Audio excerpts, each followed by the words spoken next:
toutes, bonjour à tous. Je suis heureuse ce matin de vous retrouver pour votre émission Soleil d'Afrique. Chers téléspectateurs, vous l'avez constaté, un clip qui introduit bien le sujet du jour. En effet, pouvoir gagner leur vie et être indépendant, la plupart des jeunes cherchent à devenir des employés sans explorer les possibilités de devenir eux-mêmes entrepreneurs. L'entrepreneuriat, ce n'est pas uniquement une forme d'emploi, il est également une façon de concrétiser des idées et des solutions innovantes. Entrepreneuriat des jeunes est notre sujet du jour. Et qui mieux qu'un coach, oui, chers téléspectateurs, pas des moindres, pas n'importe lequel, oui, un coach qui n'est pas n'importe qui. Vous voulez savoir qui il est? Allons ensemble découvrir notre invité du jour.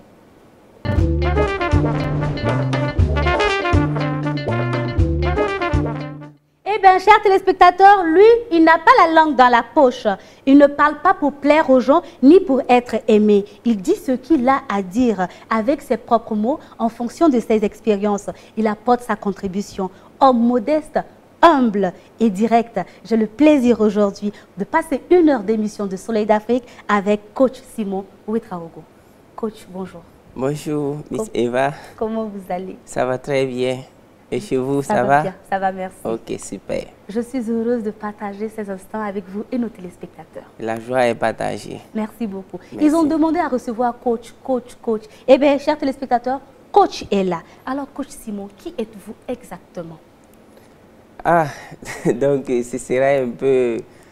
je vais tenter parce que se présenter soi-même souvent, c'est pas simple. Ça. Mais ouais. disons que je suis un citoyen du monde, un être humain et qui travaille jour et nuit afin d'apporter un plus à l'humanité. Donc nous, on a préféré beaucoup bosser dans le domaine du développement personnel et ce qui fait également la petite différence dans le développement personnel que je fais, c'est que je suis allé plus approfondir ce développement personnel dans l'option métaphysique. La métaphysique qui est la science de l'esprit, la science de l'âme, bon, la science de tout ce qui se passe, je dirais, dans l'autre monde, Voilà. avant que les choses ne soient matérialisées de façon physique dans le monde physique. Donc, et en dehors de ça, je suis également promoteur de plusieurs entreprises et je suis également fondateur d'un système éducatif qu'on appelle AMRUS, International Wisdom and Research System, qui donne des stratégies, des formations à la jeunesse et tout. Donc, voici, je dirais en 2 mots, comment je puisse me présenter. Coach, vous avez parlé tantôt de métaphysique. Alors, qu'est-ce que c'est? Parlez-nous un peu de la relation que vous avez avec ce monde-là avant qu'il ne se matérialise. Ok, donc vous allez voir, si vous regardez bien l'être humain, la partie visible de l'homme représente, je dirais, 1%. C'est votre peau seulement, on voit plus les ramifications des yeux. Et quand vous sourissez, on voit les dents, c'est tout. Maintenant, où est votre cœur, où est votre poumon? Souvent, il faut aller faire souvent des radios pour que les médecins puissent dire, bon, vos reins vont bien, vos poumons vont bien et tout. Donc, c'est pour dire que de façon naturelle, quand on observe toutes choses dans la vie, la partie visible de toutes choses est toujours ultra minoritaire par rapport à la partie invisible. Donc, c'est pourquoi, pour que l'homme vraiment puisse atteindre ses objectifs, je dirais, nobles, il va falloir qu'il amène sa vision au-delà de ce qui est rapidement visible. Il faut qu'on aille au-delà du visible. C'est pourquoi quand on écrit le mot invisible, il faut écarter le préfixe « in » et il y a le mot visible. Donc dans l'invisible, il y a le visible. Mais quand on dit visible, bon, l'invisible disparaît. Quand on parle de la métaphysique, vous allez voir le mot physique là-bas. Mais le mot physique simplement, le mot méta a disparu. Mais quand on dit métaphysique, et si on travaille dur, on va toujours comprendre le physique. C'est pour dire que dans le domaine de la métaphysique, il y a une science vraiment que je recommande à ceux qui veulent vraiment réussir, qu'il faut chercher toujours à comprendre pourquoi, les causes en fait, les causes, parce que les gens se ruent toujours sur les effets. Pourquoi telle personne parle comme ça? Pourquoi la personne a réagi ainsi? Même quand vous publiez quelque chose, quand les gens vont commenter, chaque commentaire ressemble à celui qui l'a commenté. Donc, quand tu prends tout ce que les hommes disent, même si tu écoutes quelqu'un à la radio, si ton imagination est activée, quand tu vas croiser la personne de façon physique, tu vas dire tiens, tiens, tiens. Il ressemblait vraiment à ce qu'il disait. Donc, vous voyez un peu, donc c'est pour dire que tout ce qui est physique a d'abord été métaphysique. Voilà. Coach, votre parcours, parlez-nous un peu. Ah, mon parcours est... bon, je dirais que c'est un parcours pas aussi facile que ça, parce que je suis d'abord né en Côte d'Ivoire, que je salue. Et après, j'ai étudié comme tout le monde. On a fait du Mariam joue à la balle, un peu du billet régal à la télé. Et par la suite, en classe de CM1, j'ai fait des années blanches. À partir de CM1, je suis revenu au Burkina en 2002, courant 2001-2002, où j'ai fait 2 années blanches, où j'étais berger. Donc, j'ai eu vraiment le temps de côtoyer la brousse. La brousse. Et l'invisible aussi. Oui, et vraiment, je dirais, mon séjour dans cette brousse-là m'a quand même donné un contact avec la nature. Parce que quand tu es berger, tu te réveilles à 5 h du matin. Ça, c'est le minimum souvent. Tu vas amener les animaux en brousse. Et tu reviens à 18 h au coucher du soleil. Donc, marcher des kilomètres chaque jour, ça éveille vraiment l'esprit, et surtout quand tu as un esprit d'observateur. Par la suite, je reviens, j'ai dit, bon, moi j'aimerais découvrir encore le monde et tout, et je reviens, je reprends l'école en classe de CM1, et où je continue, mais permanemment, j'étais toujours au village en fait. Donc, chaque vacances, je suis au village pour échanger avec les vieux, les vieilles, les sages. Donc, j'ai pris plus de 8 ans. Et chaque année, je suis au village et j'ai toujours un champ. Quand je vais au village, j'essaie de battre les villageois en cultivant mon champ. C'est quand je reviens à Ouaga en ville que ma maman va vendre tout ce que j'ai produit pour financer mes études. Elle vend tout, elle finance mes études. Et à partir de la classe de 3e seconde, je m'intéressais beaucoup aux activités parascolaires, c'est-à-dire l'informatique, le cinéma. Donc, j'adore le cinéma et j'ai fait beaucoup de recherches en cinéma. Je suis même analyste en film. Voilà, l'écriture des scénarios, à la réalisation, j'adore beaucoup. Donc, là-bas, j'ai appris aussi beaucoup de choses parce qu'en cinéma, on ne va pas écrire juste un scénario. Non, il faut aller à l'action. Et le cinéma m'a appris, parce qu'en cinéma, quand on dit ça tourne, on dit action. Et dans la vie, si tu n'es pas en action, donc de là, j'ai appris beaucoup. Et par la suite, je suis interprète en français et anglais. Ça m'a donné encore des opportunités pour voyager dans pas mal de pays où j'interprétais pour même l'Union africaine. J'ai eu à interpréter parce qu'on fait souvent de l'interprétation simultanée. Pendant que les gens parlent, il faut que des ONG, j'étais toujours dans des grandes salles en train d'interpréter de façon simultanée. Ça aussi, ça m'a appris, ça m'a permis d'apprendre beaucoup. Et bon, j'avais une vision, c'est-à-dire aller à Harvard. J'adore beaucoup les universités en Amérique parce que c'est là où l'éducation est mise en pratique. Donc, je me suis battu dans tout ça. Je faisais aussi du commerce. Je vendais des bissap et des omkom. Ouais, je vendais bissap, omkom à l'école. J'étais chef de classe, donc en 3e, je vendais bissap et Nyamakou en classe, en tant que chef. Et si tu avez le monopole, c'est sûr. Oui, si tu payes bien, même si tu es absent, dans le cahier d'absence, tu peux ne pas voir ton nom. Donc, ça m'a vraiment permis de prendre... À l'époque, l'école pesait 25% pour moi. Les 75% de mon temps étaient occupés entre recherche, observation, voyage. Donc, ce qui m'a permis vraiment de faire un peu le tour de l'Europe et tout, avant même d'avoir le bac. Et ce qui m'a poussé à avoir le bac, c'était pour pouvoir postuler à Harvard. Et j'ai eu le bac en 2011. Et rapidement, j'ai fait mon TOEFL en 2012, Test of English as Foreign Language, où j'ai obtenu, et par la suite, j'ai postulé, j'ai été accepté par plusieurs universités. Mais bon, pour aller à Harvard, il fallait vraiment être financièrement posé. Oui, mais ta maman élève des poulets, ton papa... Il cultive au village. Donc j'ai dû ranger ces dossiers-là pour entreprendre. Mais avant d'entreprendre, je suis allé également espionner encore les universités parce que moi, je voulais savoir. Parce que j'aime dire que les meilleurs messagers de la guerre sont ceux qui ont fait la paix. Ce sont ceux qui ont fait la guerre. Il fallait faire la guerre avant de dire que la guerre n'est pas bonne. Donc, je suis allé à l'université publique à Ouaga, et où j'ai fait, je crois que c'est 2 jours seulement. Après, je suis allé dans une université publique et privée.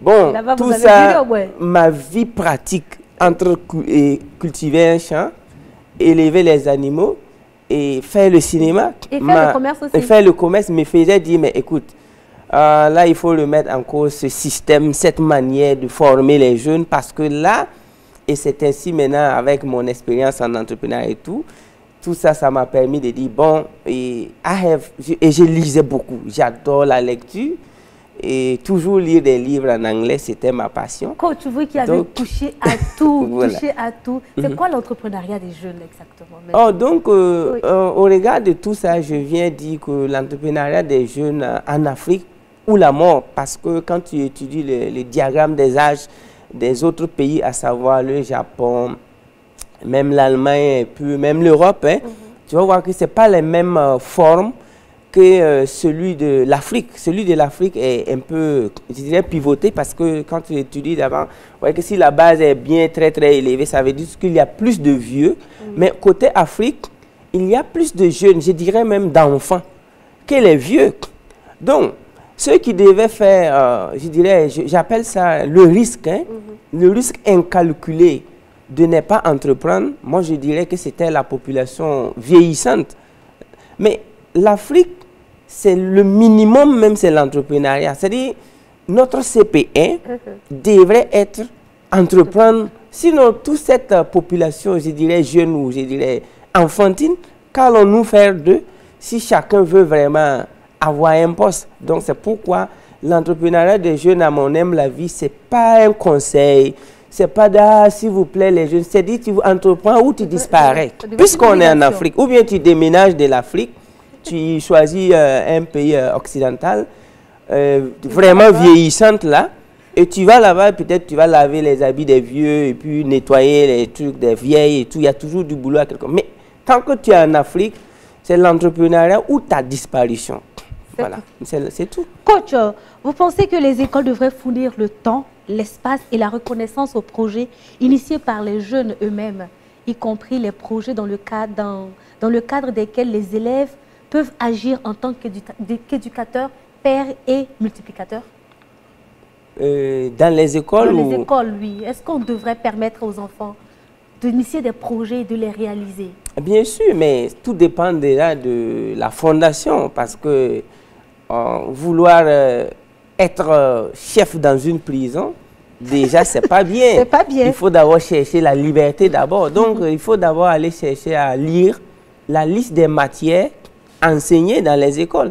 Lorsque tu tires la liste des matières enseignées et que le mot entrepreneuriat, il faut aller même chercher sa définition dans le dictionnaire, parce que quand tu vas à l'école, les élèves, que ce soit la 6e jusqu'en terminale, maîtrisent les mots difficiles comme famine, guerre, terrorisme, je dirais même violence, le tabagisme. Ça, c'est des mots que n'importe quel élève peut définir. Mais quand tu dis entrepreneuriat, investissement, et trading, et commerce international, marketing, voilà des mots nouveaux pour des enseignants. Je ne parle même pas de l'élève. Lorsque ces mots-là sont nouveaux pour vous, la base est foutue. Et quand on rate le domaine de définition d'une fonction, mais le prof ne va pas regarder la courbe parce que ça fait 1. À moins que tu aies 1 pour la présentation, c'est tout. Donc, quand je regarde le contenu des programmes à l'école, je crois que la norme aurait voulu vraiment qu'on donne la chance aux élèves d'expérimenter tout ça pendant qu'ils sont élèves. Mais et si on n'aborde pas? Quand tu commences même, les enseignants, c'est étranger. Donc, il va falloir revisiter, remodeler le contenu avant maintenant de permettre aux élèves d'appliquer. Voilà. Mais... Coach, vous avez fait une vidéo à propos de l'école. On va aller ensemble avec nos téléspectateurs découvrir cette vidéo de coach. Ah ouais? Oui. Great.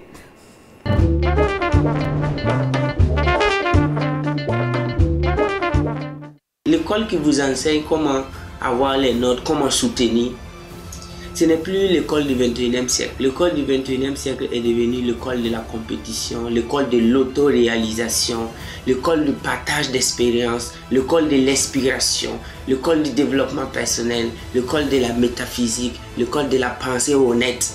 Donc, Si vous continuez de bosser comme si vous étiez au 20e ou au 19e siècle, ça ne va rien donner.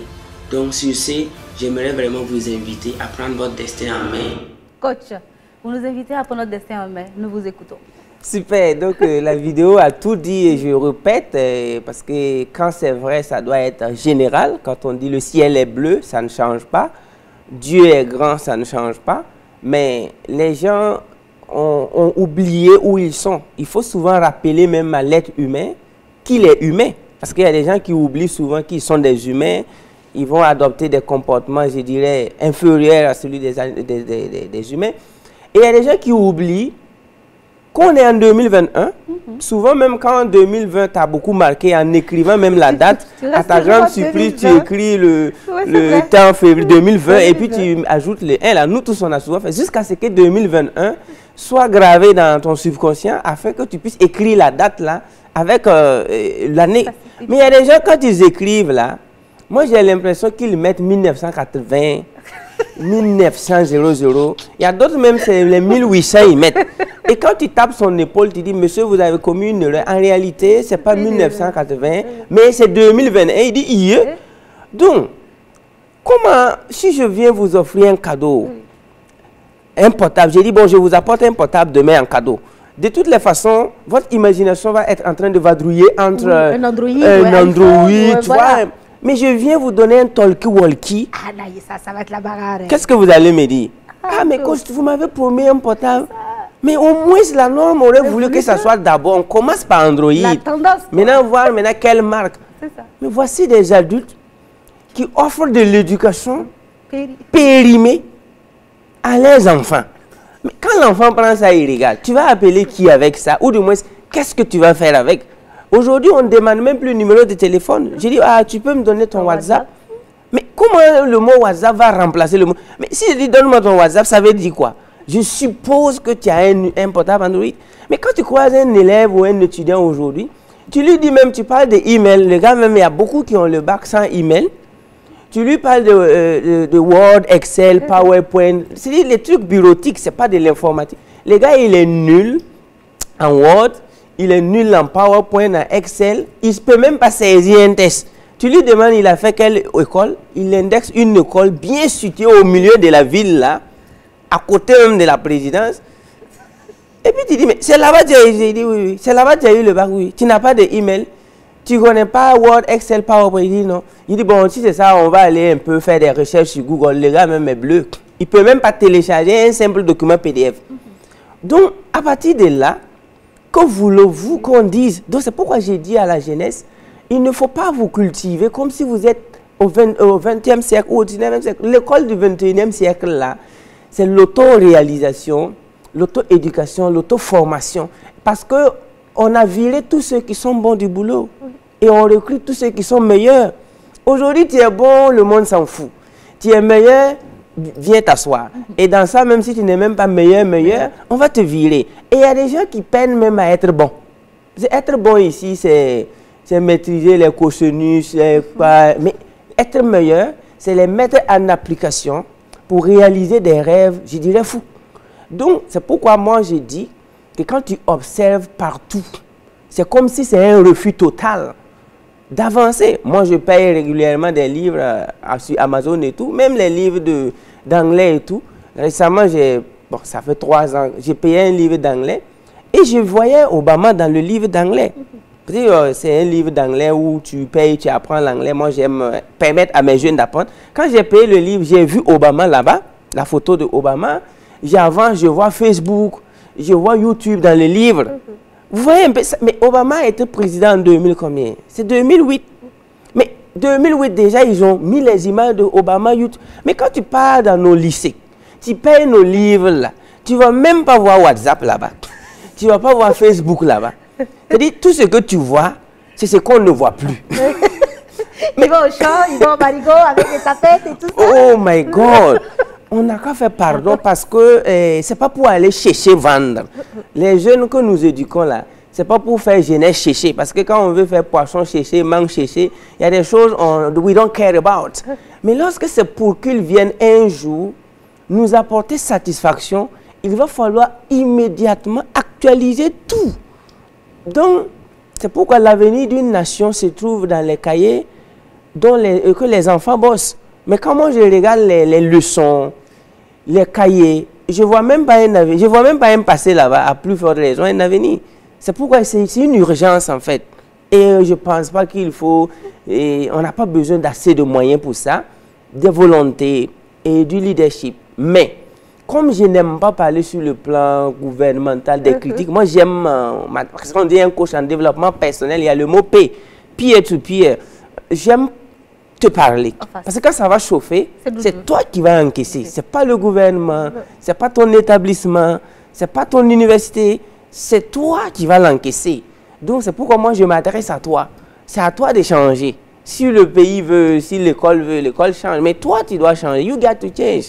C'est ça. Si tu ne changes pas, tu continueras à marcher dans le néant. Oui, bien sûr. Et tu vas faire la honte. Alors, coach, quelle pourrait être la part de l'entrepreneuriat dans la lutte contre le chômage des jeunes ici au Burkina Faso? Bon, vous savez, moi j'aime beaucoup Confucius parce que j'aime toujours vous dire « When words lose their meaning, people lose their freedom ». Quand les mots perdent leur définition, les gens perdent la liberté. Quand on dit chômage des vieillards, chômage des handicapés, chômage des enfants de 2 ans, quand on me parle des chômage des animaux, moi ça me fait moins mal. Mais quand on dit chômage de jeunes, c'est quand on me parle de sécheresse d'océan. Ça veut dire quoi, sécheresse d'océan? Hein? Je sais pas. La lutte contre la sécheresse des océans. Mais il faut écarter le mot océan, ce n'est plus un océan. Quand on dit océan, ça veut dire quoi? Il y a de l'eau. Mais quand on dit jeune, ça veut dire quoi? De la vie. Moi, je ne parle même pas de chômage des jeunes. Moi, je parle de chômage des vieillards. C'est-à-dire des gens qui ont 90 ans, qui aimeraient avoir des activités rémunératrices. Mais quand tu es un jeune et puis on dit que tu es au chômage et puis tu ris, c'est que tu as un problème. C'est que tu as un sérieux problème psychologique, et c'est toi le problème, mental, spirituel. Ah oui. Un jeune qui somme, ça veut dire quoi? Nos ancêtres là, si tu les réveilles, tu dis il y a des jeunes qui somment, ils vont mourir 2 fois, hein? Parce que dans leur tombe, ils ne peuvent pas accepter. C'est difficile à concevoir. Qu'un jeune somme, ça ne veut rien dire. C'est un vieillard qui peut chômer et un handicapé peut chômer. C'est à nous de voir comment aider les handicapés sur le visuel, ceux qui les sourds-muets, les handicapés membres, c'est-à-dire ceux qui ont perdu des membres. C'est à nous de travailler pour insérer ces gens dans la société. Maintenant, quand tu portes le titre de jeune, le mot chômage, quand tu prononces ça, tu es en train de te ridiculiser. Au fait, il y a des choses, quand ça est avec toi, tu ne veux même pas que quelqu'un sache. C'est comme tu pars faire un diagnostic, là. Il y a des maladies qu'on ne communique pas. Quand tu t'en rends compte que cette maladie est avec toi et que le médecin dit que la probabilité pour que tu puisses guérir ça est égale à 78%, tu es content. Et il te montre un traitement. Tu traites ça en silence pour que tes enfants même ne sachent pas que toi, papa, tu allais choper ça parce qu'on a bien dit que voilà les comportements qu'il faut faire pour ne pas choper. Et quand tu finis de te soigner, tu repars faire un bilan, le médecin dit c'est guéri. C'est à ce moment que tu dis aux autres là, que vous savez qu'il y a 3 ans ou 1 an, moi j'avais tel. Quand tu es au chômage et puis tu es jeune, tu dois garder ça en silence pour toi. Tu ne dois même pas faire et puis le voisin va savoir. C'est-à-dire, c'est-à-dire en Moré on dit, c'est la pire honte qui puisse arriver à un être humain et pire en Afrique. Le chômage des jeunes japonais, je peux accepter. Chômage des jeunes américains, à moquer. Chômage des jeunes français, je suis d'accord, parce que la France a quand même pas mal de pays qui le cochent. Et si on dit chômage des jeunes britanniques, je suis d'accord parce que l'Angleterre a colonisé l'Amérique. L'Angleterre, c'est pas, quand on dit Great British, c'est pas du n'importe quoi. Depuis les années 1600, l'Angleterre était déjà en avance. Mais quand on dit chômage des jeunes africains, c'est comme en hivernage et puis tu dis au village que tu n'as rien à faire. Wallah, on doit te frapper correctement. Il pleut quand tu n'as rien à faire au village. Attends, le vieux va venir te voir. Donc, chômage des jeunes africains, moi je ne veux pas entendre ça. Mais coach, est-ce qu'il n'y a pas des barrières justement qui empêchent ces jeunes-là de s'auto-prendre en charge? Oui, ces barrières sont généralement psychologiques. Et je ne veux pas que les jeunes voient ce qui arrive avant de changer parce que moi je suis comme un sourd-muet qui court. On a dit que quoi? Quand tu vois un sourd-muet qui court, ne lui pose pas la question qu'est-ce que tu as vu. Il faut le dépasser d'abord. Mais quels sont les sourds-muets qui courent? Regardez les Américains. Ce sont des sourds-muets qui courent. Les Japonais sont des sourds-miens qui courent. Les Allemands sont des sourds-miens qui courent parce que, vu le développement économique, politique de l'Amérique et des Anglais, c'est des gens qui devaient ronfler et depuis l'Afrique, on allait entendre parce qu'ils devaient ronfler. Mais quand tu vois un Américain travailler, tu regardes son programme de 5 h du matin jusqu'à 18 h, it is busy. Tu vois un Anglais travailler, tu te poses la question, mais qu'est-ce qui se passe? Donc, normalement, c'est eux qui devaient même se reposer. Mais quand tu viens en Afrique, c'est à nous. Mais c'est vrai, l'éducation, j'aime dire, on n'a pas eu. Parce qu'il y a des gens qui ont refusé l'éducation, mais nous, on n'a même pas eu. Mais à Morée, on a dit que quoi? Si tu n'as personne pour te conseiller, il faut te conseiller toi-même. Il faut regarder ta famille, ta belle famille. Si tu n'es pas marié, va regarder tes oncles et tes parents. Il y a quoi là-bas? S'il n'y a rien là-bas, toi... Mais attends, tu as du développeur personnel devant toi, non? Le plus grand développeur personnel que moi je n'ai jamais connu, c'est la faim et la pauvreté. Lui, il te coche cadeau. Il ne fait même pas... C'est gratuit, tu payes pas. Il pourrait cocher un cadeau. Ouais. C'est pourquoi, en Afrique, ce qui les limite d'abord, c'est l'éducation qu'on nous a tendue. C'est un piège. Mais il y a beaucoup de gens qui pensent que moi, comme ça, si personnellement, de façon, bon, je ne vais pas dire orgueilleux, mais si de façon indisciplinée, je n'ai pas colonisé un quartier ou un pays, imposer mes lois, mais je ne peux pas leur donner des cours de développement personnel, métaphysique, leadership. Non, moi-même, je vais déposer mon leadership en métaphysique, psychologie, et je vais faire des leçons bêtes pour bien les abêtir, afin de mieux quand même imposer mes lois. Mais il y a des gens qui sont assis, ils attendent la bonne et la vraie éducation à 100 mètres de chez lui. En fait, la vraie éducation,